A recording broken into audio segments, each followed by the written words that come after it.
Today I'd like to show you how I'm going to make some spiral stud earrings. So stud earrings are the ones that you have a straight post that goes through the earlobe and you have a back that fixes the earring in place. So you can have a butterfly back, a rubber tipped back, which these are the ones I prefer because you can basically cover up the end of the wire quite easily with them. We'll talk about the length of the post towards the end of the video. Let's talk now about how we get and make this spiral. Now, I would practice making spirals before you start this project and perhaps use slightly thinner wire until you're really happy with it. So we are going to be using in this project, I'm going to be using 0.1mm wire, which is about the thickest you'd want to use. That is 18 gauge. So if you can use 0.8mm wire 20 gauge, that will be easier to make your spiral.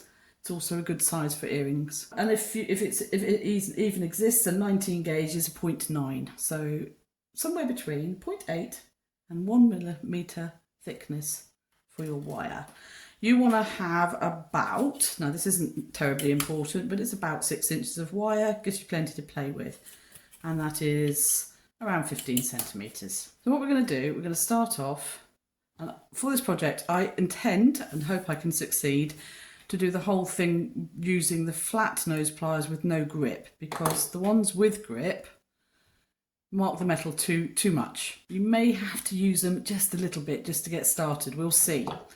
The other type of pliers quite useful are the I don't even know what they're called, but they're a curved tipped plier. They're also flat on the inside, there's no grip, so they might be useful, we'll see. To start with, we're going to make the post, so I'm going to make it longer than I need so I can cut off afterwards. So I'm going to just come up about, what's that, a couple of centimetres, so about 3/4 of an inch with my pliers, or that way on, doesn't matter which, but you're going to make a right angle bend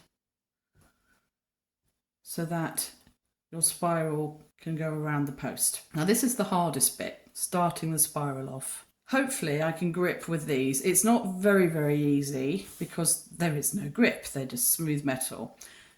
Possibly an idea, and I could try it, but I haven't, which is to put a bit of masking tape around the plier jaws and see if that helps grip. So we'll see if we can get this started. So we want to get that really close to the top where that bend is and grip hard. What we're aiming to do is create a turn, and then you're going to need to release and turn the pliers just a fraction and grip hard. Just find that sweet spot where it grips nicely. And if it's going to play ball, which hopefully it will, you'll be able to make a nice, neat, small loop at the top. Like that. And once you get going, then you're just bending that wire around the loop you've already made,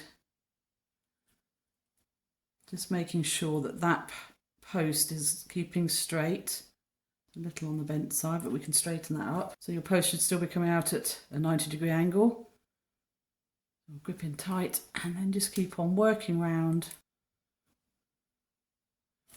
It is sliding a bit, but my hands are a bit sweaty because it is super hot here. We're in a massive heat wave here in France. So just keep making sure that that post is nice and 90-degree angle to your spiral, and make your spiral. In fact, you may even be able to do this now.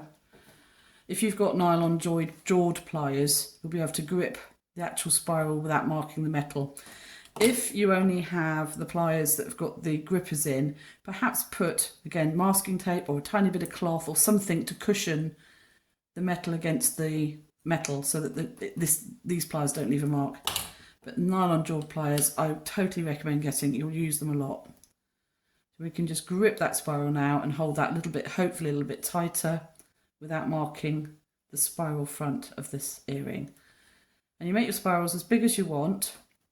But what you want to think about is where you're going to finish. I'll just turn this over.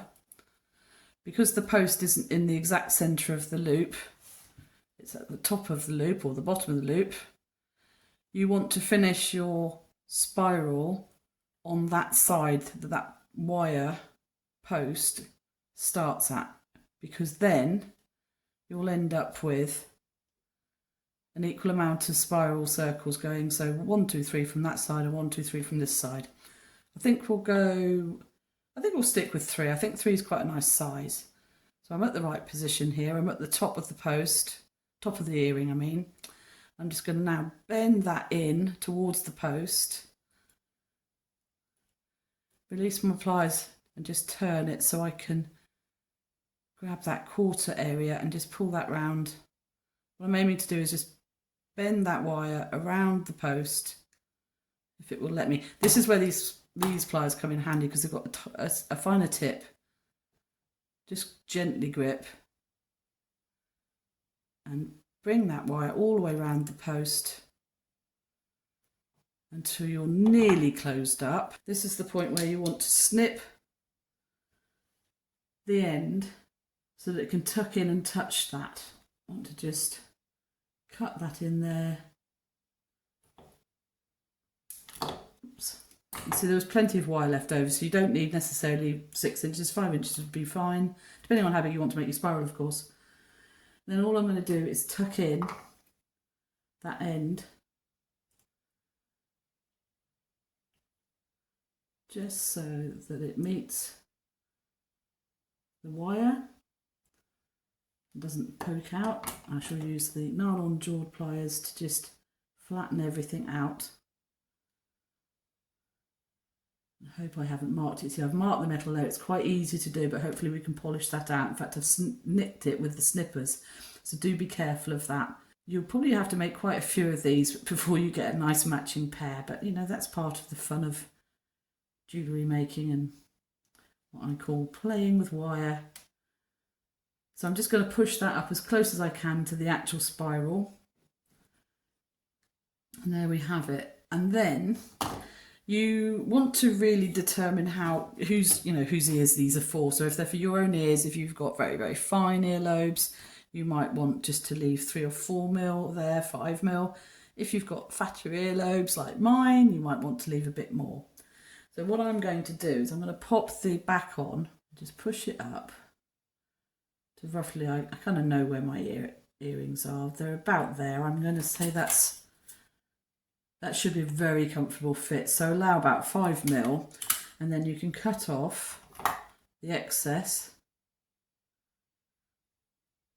like that. And then finally, just file off very gently all the way around until you get to that point where there are no scratchy parts to the earring post, because you don't want to scratch your earlobe. So get that really smooth. You can use really, really fine sandpaper, 2000 grit, 3000 grit, whatever you can find. I find a file really easy, and you can just gently, gently, gently do this until you get to that point where if you run that on somewhere like the inner of your wrist, there's quite tender skin there, and if it feels scratchy, keep on going. And when you're happy, you make your other earring, and then we will polish those and we'll have a finished pair. So there's the pair of earrings, polished up and ready to wear. I hope you've enjoyed watching this video. For the polishing, I will put a link in the description below because I've done a short video on that, and I will hopefully see you in the next video upload. See you soon. Bye.